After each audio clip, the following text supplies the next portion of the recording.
Hello, everybody. It's George from Ireland. So, welcome back to my channel once more. Anyway, I'm commenting on a quarter century since the Omagh Bomb went off. I'll never forget that evening. I was having a barbecue in a friend's garden, and something came through the news. A bomb had gone off in Northern Ireland, killed a few people. Now, people a generation younger than me won't realise what it was like in the 90s, even the 80s, where bombings were kind of a weekly occurrence and just shrugged it off. I know it seems callous now, but obviously didn't realize just how high the death toll was going to be, but was inured to it. If a bomb goes off in a country and kills some people the first time, you're horrified. When you heard it 100 times before, you just slough it off. But you reach fatigue level. There's a sort of saturation that sets in with this.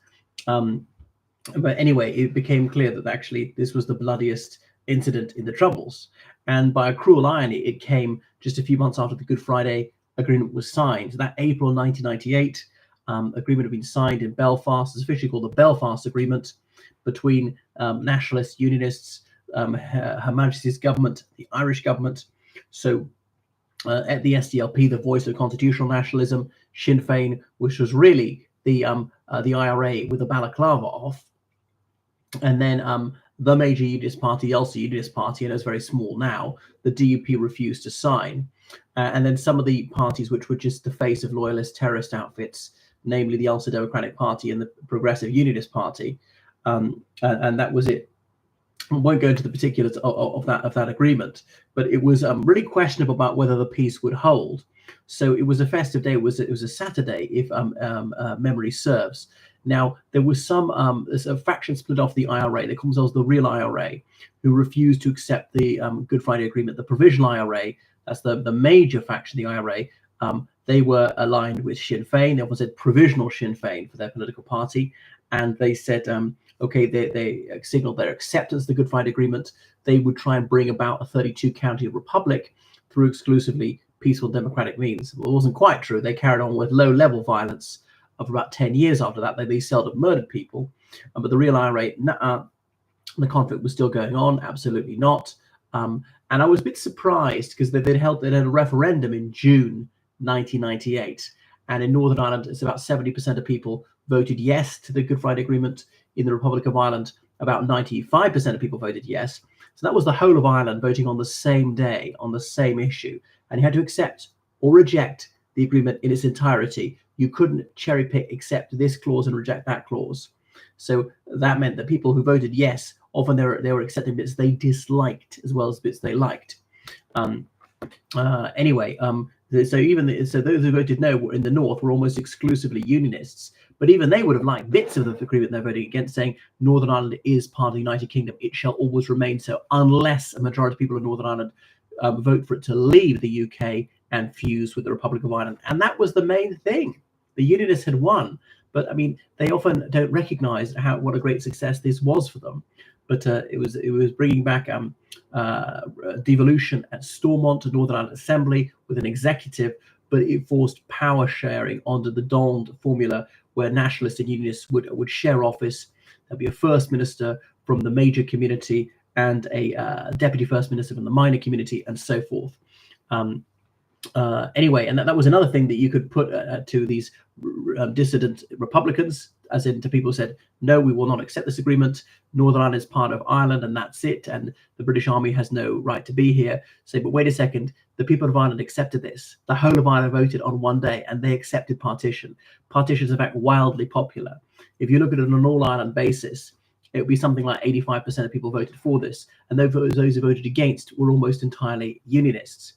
And I was surprised that the real IRA didn't kill somebody or set off a bomb, even if it wasn't going to kill anybody, on the day of the Good Friday Agreement, because nationalists in the north were mostly going to vote yes. Unionists were more or less evenly split. But if you killed somebody or if you set off a bomb, then the waverers and the unionists were more likely to go for the no camp, saying this is some sort of a surrender to terrorism if they vote yes. But they didn't do that. So it was much smaller than the provisional IRA, the real IRA. So they put their bomb there in a car on Market Street in Omagh. Now, they used to phone through these warnings saying this is the bomb, evacuate, give people half an hour to get out of there, not give people too much, because then the army could come in and defuse it. So it was in a Vauxhall Cavalier car, which had been stolen in the County Monaghan sometime before, using a recognized code word, because otherwise any joker could pull hoaxes, and they're evacuating streets all the time, and you just simply can't respond to anyone who says that, because there's some crazies who are going to call in bomb threats when there is no bomb threat, and then you wouldn't know when to take them seriously. But they called, I think, through to a radio station or a television station, and they said something like Main Street. Now, there is no street called Main Street in Omagh, but they presumably meant Lower Market Street. They called Ulster Television, and there was this garbled warning, and so the evacuation didn't go ahead properly. The information was handed to the Royal Ulster Constabulary, that was the police in Northern Ireland. So they started to clear things, but after they cleared people into the wrong place because they didn't actually know which street it was in. It was a very crowded day. There was some sort of fair on. There were some Spanish pupils who'd been at some summer school in Donegal, had crossed the border because it's in County Tyrone, and Tyrone is adjacent to Donegal, which is the Republic of Ireland. Anyway, so the bomb went off and some people were killed instantaneously. Some people succumbed to their injuries later on, because it was about 3:10 in the afternoon. And then the local hospital, Erne Hospital in Fermanagh, and Tyrone County Hospital were inundated. And some of there was not enough room in the morgue. Some of them had to go to Lissanelli Barracks as well. And goodness, and the hundreds of people were injured. Some of them had life-changing injuries, some of them actually quite mild. It's also a Catholic majority town. So 18 Catholics, 10 Protestants, and 1 Mormon, as a kind of a Protestant, I suppose, died as a result of the blast. 2 of the Catholic people were those Spanish tourists. Anyway, Her Britannic Majesty visited Omagh to express her condolences a week later, and so on. So it was roundly condemned. Martin McGuinness of Sinn Féin, who'd obviously been one of the worst criminals of the Troubles, he visited Omagh to suggest that the Provisional IRA was unrelated to this crime, and actually, for once, he's telling the truth, and it might well have scuppered the peace process. It sort of played into the hands of the loyalist terrorists, because there were some rejections on their side as well. The Loyalist Volunteer Force, the LVF. But there was massive public pressure against the real IRA. They had their office of their political party. I think it was the 32 County Sovereignty Committee, which is surrounded by a baying mob in Donegal, in Dundalk, County Louth, just after that. That's the sort of first town into the Republic if you cross over on that main Belfast Dublin road. And more counter-terrorist legislation was introduced. Tony Blair made a totally dishonest and unenforceable promise that the perpetrators would be apprehended, and of course they weren't. Now, Slab Murphy, who was one of the IRA's head honchos in the border, this reclusive farmer who did very well getting EU grants and smuggling and so on, he was found civilly liable for this and got had to pay out a huge sum of money. Gerard Adams, who was chief of staff of the IRA in the mid-1980s, president of Sinn Féin for about 25 years, he said, well, that he thought that, Slab Murphy was just a quiet farmer, was a good Republican, never done a deed wrong in his life. Now, Gerard Adams isn't that stupid. Anyway, John Hume, who was a very honourable and decent man, he said there were undiluted fascists who did this. And Martin McGuinness was correct when he said the people who did this were opposed to the peace process. They wanted to carry on the conflict, so more legislation was introduced. One of the children who was killed had written a poem some months before called The Bridge of Hope, and then an album was released to raise money for the survivors, to promote the cause of peace and reconciliation.